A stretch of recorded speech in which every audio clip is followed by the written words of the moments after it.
taking the bait. And the bad? We're the bait.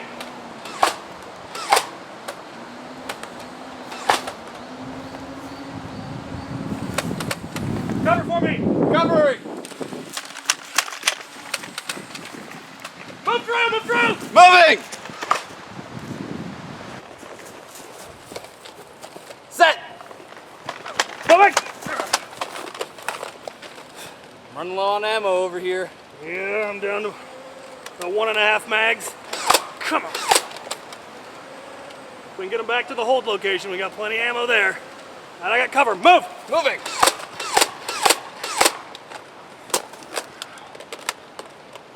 Set. Moving.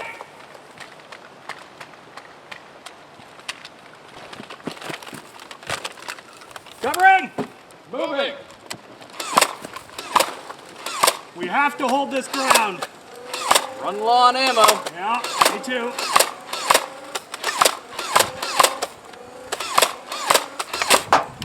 Out. Cover me. Covering. Out of ammo.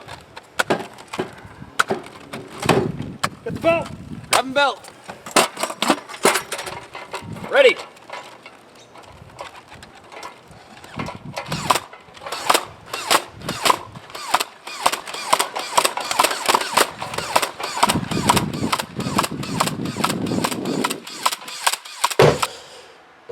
And that continued until we completely ran out of ammo. There were no jams or malfunctions or anything, and you can't prove otherwise. 100%. Absolutely. Flawless. Flawless. First time. Perfect.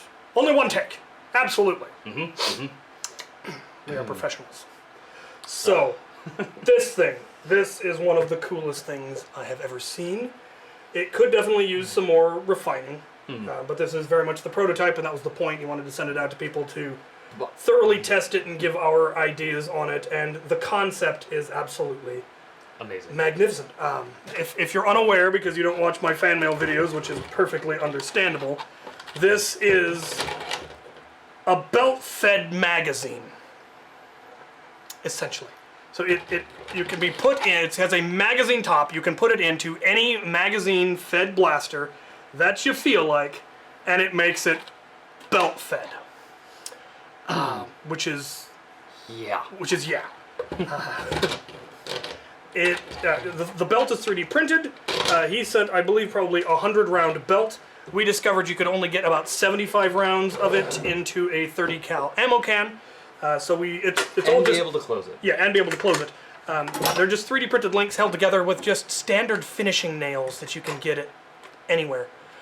So we just pulled one of the nails, and now we have a 24 and a 76. We didn't actually count. We should have, because we didn't have 25 and 75, and we'll probably swap that over for reasons. Give me a pin. We can fix that we can in a minute. In a minute. In standard 30 round 30 cal can, you can get about 75 rounds, which is fantastic. How many can you get? How many Vulcan? 75. Oh, there you are then. So yeah, it takes about the same amount of space as Vulcan belts. If it had more give in... Yeah, it curls perfectly in the one direction, but not the other, so it ends up bunching up a little bit. But that's really not the point. Let's talk about the thing. Yeah. So the thing, it opens up, you put the belt in, you close it, and then it has a sensor at the top that if there is no, there's no dart, it will then feed. So we turn this on, it will feed until the dart gets to the top. You pull the dart, and it feeds. Feed. Yeah, and it won't keep up with a particularly high rate of fire. Even EIR's running on a LiPo, so it's got a little bit faster than a standard Stampede. So it can't keep up with EIR going full auto. If you notice in the video, I'm going semi-auto, fire, just to give it just enough time for it to actually rotate in. This is currently running on 9 AAA batteries. 3 of them run the sensor, which is a 4.5 volt sensor, so that makes sense. The motor is then a 9 volt, rated as a 9 volt motor, and so he has 6 AAAs. Oh, okay. The problem is that AAAs don't have a whole lot of current. No. And so it doesn't have a whole lot of torque, which is why this is as big as it is, because there is a massive gear system in there. That looks awesome. It looks awesome, especially when it's feeding. Because you got the 3 different speeds as it's reducing gears in order to get enough torque.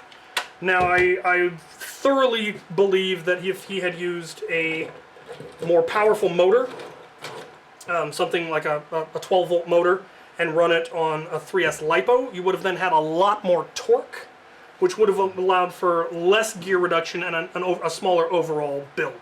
It still wouldn't be tiny because you do still have the main rotating mechanism, but you probably could have gotten it down to the size of closer to a 35 or 25 round drum, which would have been a little bit better.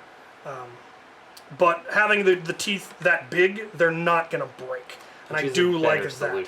That is ultimately a better solution. There is apparently plenty of room in the housing that you could probably get a 3S, and that is what I'm going to try. Now that I've tested it, I will try running it on a 3S LiPo. It's not a whole lot more voltage, but it is a lot more current, and that might allow it to feed fast enough that I can fire EIR full auto, which I would like. We'll see. Cool. It would be cool. It definitely wouldn't be able to keep up with something like a Rapid Strike, but what this would work beautifully in would be a Hyperfire. Yes. Because the belt doesn't care. No. You don't have to worry about it trying to feed when the pusher is out or when the bolt is out. If it was a belt system, it would just grab it when it can. Yeah, and that would work much better. And we'll show that later. In fact, we'll test it with a Hyperfire, see if it works better. I have many a Hyperfire around. I don't have any modded ones, so it's going to be stock rate of fire, but that's still 5 darts a second, so we'll see how that can keep up with it. But yeah, it's got an on switch here that turns it on, and it will feed until the EIR sensor is tripped. The one issue we did run into, the reason we ended up having a jam during the first couple of tests that we did, and he did mention this in his instructions, is that if there's too much light, too much sunlight, it won't stop the sensor. There'll still be enough light for the sensor to detect, and it won't stop.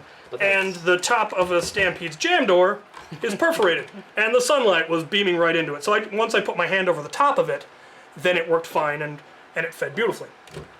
So I would probably just coat the inside of this with tape or something in order to clear it up, or have someone design me a 3D printed one. Probably just cover the sensors right here with this piece of tape. Yeah, you might just be able to, if this went over the top here, maybe, and it might end up having feed issues, but I'm inclined to just cover the jam door. Yeah, on the Stampede in particular. Yeah, a lot of things most blasters don't have perforations. The Strife does. I think the Strife and the Stampede and the Raven's solid, isn't it? I don't know. You could, and the nice thing is that you don't have to use this with an electronic blaster. You could use this with a Caliburn if you really felt like it.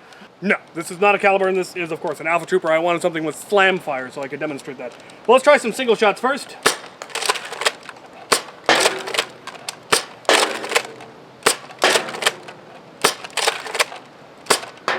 Seems fine there. Try some slam fire.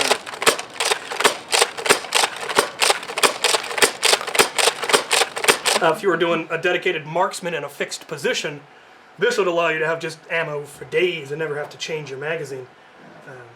Or you could do lots of little ones.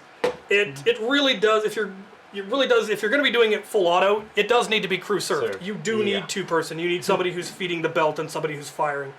And that's just the nature of most belt feds in general. Something that would probably help would be a box that actually attaches. But I wouldn't attach it to this, because this is 3D printed and the print does go along this line, so if anything's going to crack, it's going to crack off right here at the mag well. So I would recommend making something that attaches the box to the blaster and have it feed out of that. And if you're going to go with the long belt, it needs to be affixed. Unless you've got a box on the other side that's collecting the belt, that actually does have, the 3D printed belt is heavy. And it starts to cause jams on the far end. We ran into that too when the belt was hanging off the side and it started to have issues. But that's true of a Vulcan if you go with long belts. You either need to have it crew served, or it needs to be fixed, or you need to go short belts. And just have lots of belts in a can that are 25 at a time, and your guy just feeds in the next belt after every 25, and the 25 drops off. Which is the solution for the deplorable. Yeah, or if you could design these somehow to be disintegrating. Magnets? Velcro. Science. I have seen a 3D printed belt where it actually was the dart holding it together. So when the dart came out, it disintegrated. So if you had every 25th one of these was one of those disintegrating rings, not the whole belt. I wouldn't do the whole belt disintegrating. I would do it every 25, have a disintegrating belt, so that it would continue to feed, but it would drop off once you cleared it. It might be possible to do that. These, I don't know. Those ones were round, and it was one that pushed it out. Here, since it's got to lift it up and out, I don't know how that would work. There might be other ways of doing it, but as a prototype, it feeds, it works, it is just entirely too cool, and it's in my colors, and it's just fantastic. It made EIR belt fed. With making no modifications to the blaster. I did make the bipods. I did not have bipod for EIR. Previously, I had the rail on either side of there, and I decided to make bipod just so that I could fit. So that could go there, and it would work. And it's magnificent, and it makes me so happy to have EIR become a squad support weapon, a light LMG. It's just cool. And the fact that it requires no modification to the blaster. It is a completely self-contained unit. It'll go in anything that, well, almost anything that takes a magazine. It actually won't fit in my FDL because of the shroud around the magwell. And, it won't work. Pro. It won't work on the Nexus Pro for the same reason. The magwell isn't flush on the bottom. I was actually really surprised it fit into a Stampede, honestly, because of that lip on the back. But as we just saw, it works just fine. Have we tested it in the Strife? I mean, it should fit. Yeah, I've tested it. It'll work in a Strife. Oh, yeah. And for semi-automatic things, it's going to work great with its current rate of fire. But let's go find us a Hyperfire and see if my theory about belt fed, belt powered belt fed. Yeah, belt powered, belt fed. That's going to be neat. All right. Beltception. All right. Here we have it with a Hyperfire, and see how smoothly it works.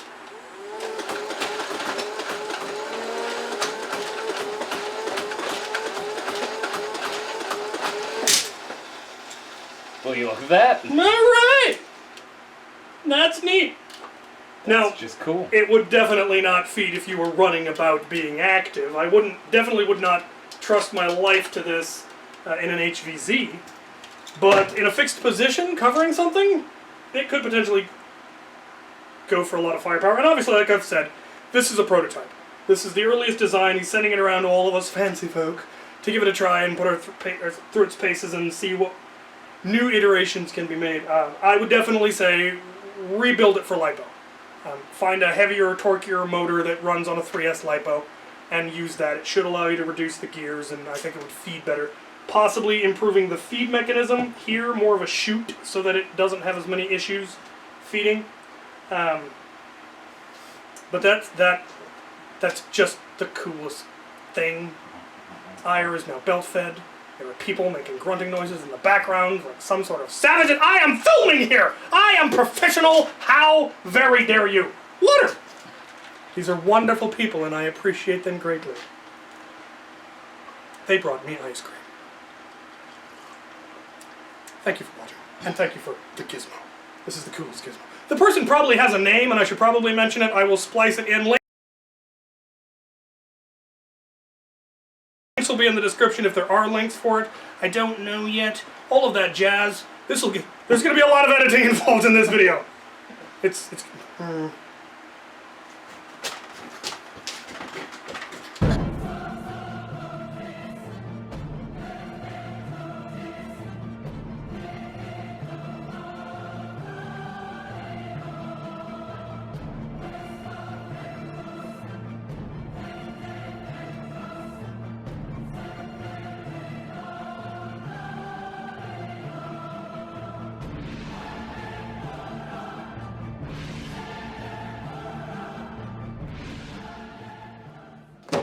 And now for the impromptu Q&A, so I don't have to answer the same questions a dozen times in the comment section.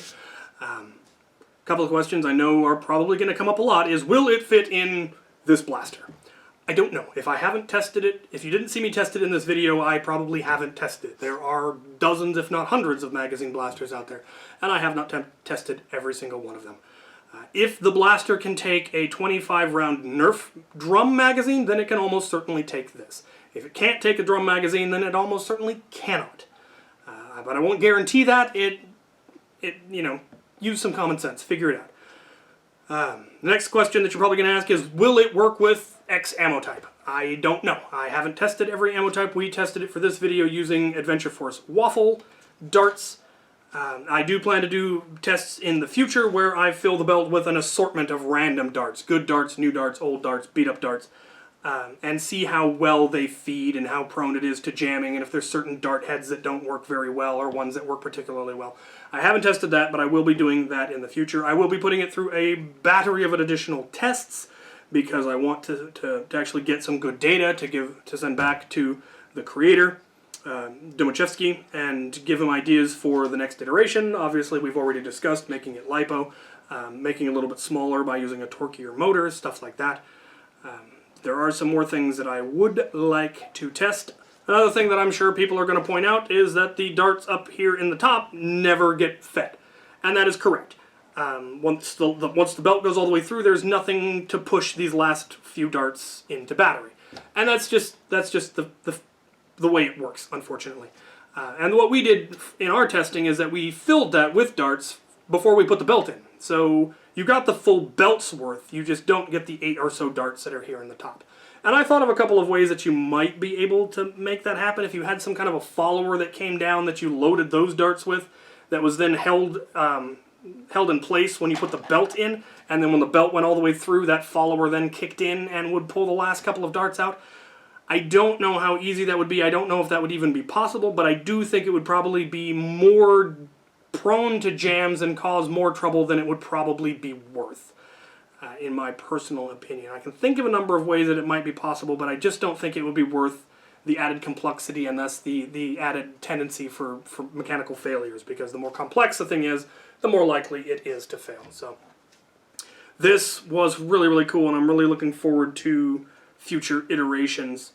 Let me know what kind of tests you think I should run, additional things that you, blasters you really think I should test it in for whatever reason.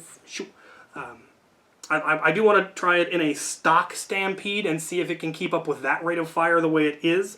Obviously it was able to keep up with slam fire in an Alpha Trooper just fine, but it wasn't able to keep up with the higher rate of fire of EIR running on a lipo.